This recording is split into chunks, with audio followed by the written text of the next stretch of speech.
I think, growing up in a sporting environment, being coached by different high level coaches, how would you say this has helped you to lead others, and even in your parenting as a father, how is that sort of discipline and exposure to that high level of performance, or assessing how you've performed and then improving on those things? How has that impacted maybe your leadership and your parenting?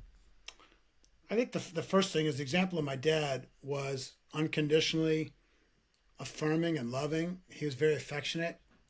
He was always telling us how proud he was of us and that he loved us. He'd embarrass us, high school, college. He'd come up and Come kiss on. us on the cheek. Come on. Um, he'd write little notes to us, send them to us in college, hand them to us at the table in high school. I got them after I graduated from college from him. So the first lesson of leadership for fathers, and I would say it even applies to a business leader, and Yeah. it's not going to be kisses and I love you notes, but it's affirmation of Yes. someone's worth and their talent. And you look for their unique special gifts and you brag about those and you call them up. You lift that out of them. That's the Yeah. Gideon principle. When he was hiding and afraid and only 20 years old, that's when the angel of the Lord showed up and said to him, "The Mm, Lord is with you, Gideon. that's right. You're a great and mighty warrior. You're a man of valor." He wasn't that yet, but God called it out of him. So the first part of fathering is affirming your wife and her value in front of your kids, and then Mm, affirming their value all the time after they get pinned in a wrestling match, after they so get a bad good. grade, after they screw up and they have to be disciplined. You're still going to discipline them, say, sorry, you can't play with that toy for a week. Yeah. But I love you like crazy. I made lots of dumb mistakes in my life, and I'm doing this as a consequence so you can grow. But I love you, and I can't wait. A week from now, we're going to go fishing or something. Come on. So that's the first is affirmation and value, kind of the Gideon principle.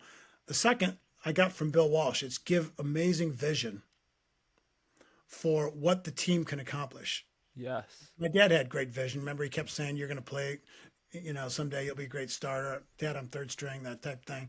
But Walsh was very meticulous at painting the picture of the vision to the whole team and how tight ends and linemen and quarterbacks and running backs and receivers all did their own sacrificial key part. And it made you respect the others. And the reason we wanted to perform well is because he said the vision is the Super Bowl. We want to win the Super Bowl. More Yes. Super Bowls this decade than anyone else. Man, you bought in because he gave you a huge vision, but then he painted the picture of how to get there. A lot of dads don't tell their kids how to get there. They don't train them. Mm, They just punish them when the kid doesn't behave well. They yeah. do what their dad did, or if their dad, didn't pay any attention to them, they pay attention to their kid, but they correct everything, Yeah. and they're It's they're it's always it's critical. overdone. Yeah. Yeah, yeah. So you got to train your kids. Do it with them. Show them how to make their Yeah. bed. Show them how to clean up the house. Come on. Sit in their bedroom and read a book while they're studying if they don't like studying, so that they do well to get a good grade. And then when they get a good grade, you affirm it and say, "Hey, results are motivating, aren't they?" Come on. So you got to give them vision. And then you say, like a parent did one time when his kid broke his arm and had his arm in a cast and was going to miss the whole baseball season. He wanted to quit. Uh, um, and his parents said, "I don't think you should quit. I think you have a great character of commitment and perseverance. And if you stick it out and you're the one on the team who encourages everyone and pats Yeah. them on the back after they strike out and is cheering Ooh, for everyone so and good. just showing a positive attitude, I think that you will show the character that someday is going to make you a great husband and a great daddy." That is visionary Gideon speaking in a tough situation. The kid just broke his arm, can't play baseball, but the parents talking about what a great influence you can be on others as you go through this trial in a good way.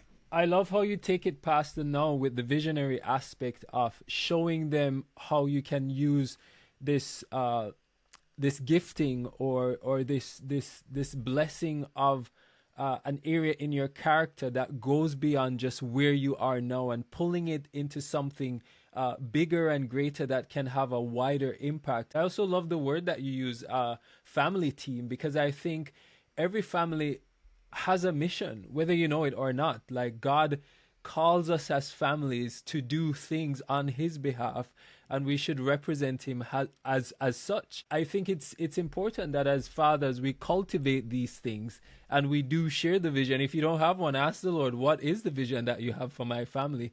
And of course, when you spend some time with him, you'll know it.